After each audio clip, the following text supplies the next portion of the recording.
10 seconds. That was the margin between a boring Friday afternoon and the end of my life as I knew it. I was in the basement, the air thick with the smell of damp concrete and ozone. Rain drummed a steady, rhythmic beat against the high, narrow windows, masking the world outside. My focus was on the server racks, the steady flicker of green lights, and the hum of cooling fans. I was deep into a software update, headphones on, drifting in the mechanical routine of an intern.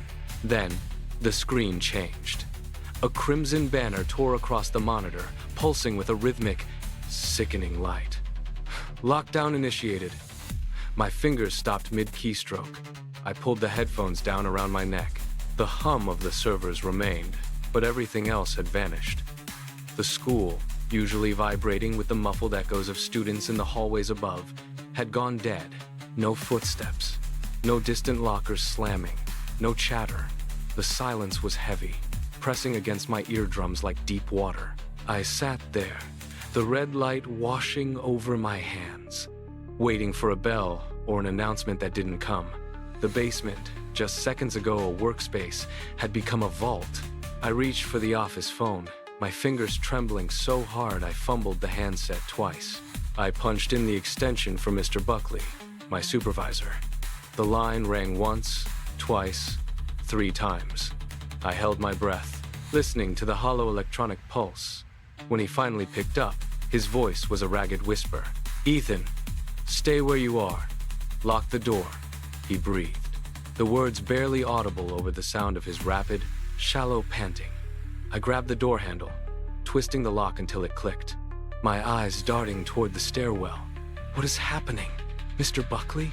I pressed the phone tighter to my ear, desperate for any sense of order. Before he could answer, a violent crash erupted through the receiver, the sound of splintering wood and metal hitting the floor. A shout, distorted and sharp, tore through the static. Then, nothing. Just the flat, empty hiss of an open line. I stared at the phone, my heart hammering against my ribs like a trapped bird. I dropped the handset onto the desk. The silence that rushed back into the room was colder than before. I was alone, and the sounds from upstairs told me someone was moving through the school, systematically erasing everything I knew. I stood frozen in the middle of the room, the phone hanging by its cord. Every instinct screamed at me to run, but the hallways were a labyrinth I did not know in the dark. I moved to the light switch and flicked it down. The harsh fluorescent hum died, leaving the basement bathed in the sickly, rhythmic flicker of the server racks. I pressed my back against the cold concrete wall, my lungs burning as I forced myself to breathe silently. Then, I heard it.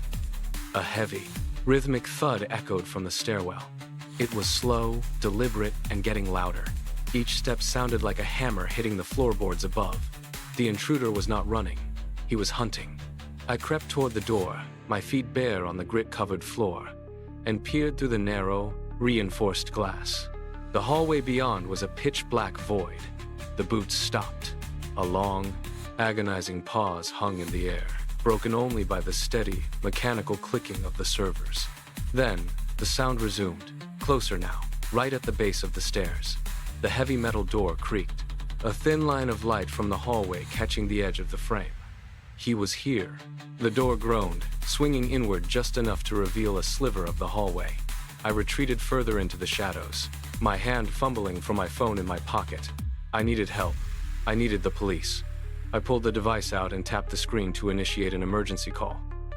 In the absolute darkness of the basement, the phone screen flared to life, casting a stark, brilliant white glow that seemed to fill the entire room like a lighthouse beam. It was a mistake. A catastrophic, blinding error.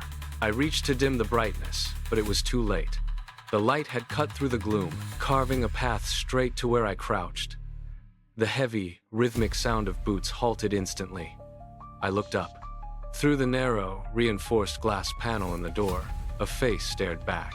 The man was motionless, his eyes locked onto mine, drawn to the light like a moth to a flame. He did not shout. He did not rush. A slow, chilling smile spread across his face, wide and devoid of mercy. He knew exactly where I was. The silence that followed was heavy, pressing against my eardrums as the glow of my own phone illuminated the predator standing on the other side of the glass. He shifted his weight, preparing to strike. He lunged at the handle. I heard the sharp, metallic snap of the lock under his weight, but the door held firm. I scrambled backward, my boots sliding on the concrete, as he threw himself against the metal again. Bang! The entire door shuddered, vibrating deep into the frame. A fine mist of gray dust rained down from the ceiling tiles, coating my hair and shoulders.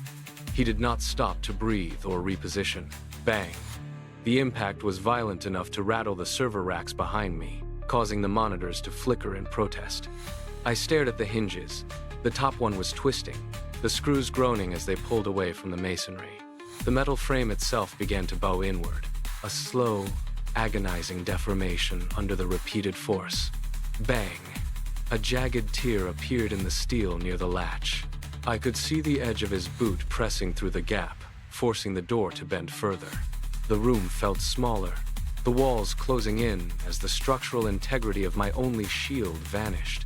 He was not just trying to open the door, he was tearing it from the wall. The hinges buckled, the metal shrieked, and I knew I had only seconds before the barrier collapsed entirely.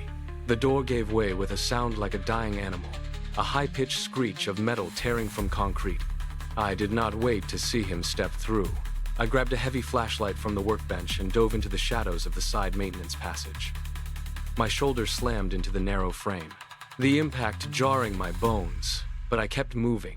Behind me, the heavy thud of boots hit the concrete floor. He was inside.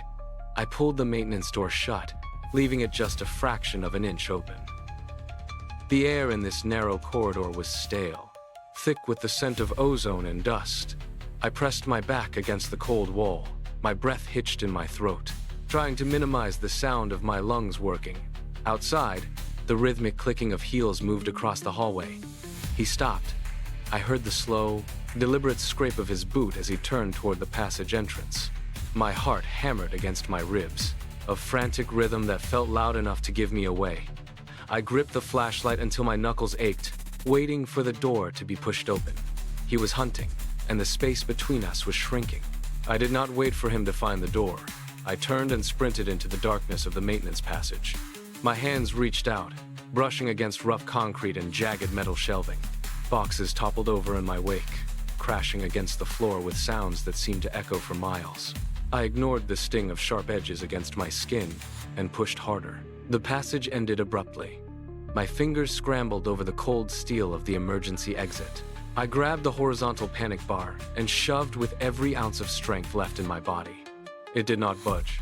I slammed my weight against it again, but the lockdown had sealed the exit tight. I was trapped. The realization hit me like a physical blow, freezing the air in my lungs. I spun around, my back hitting the door.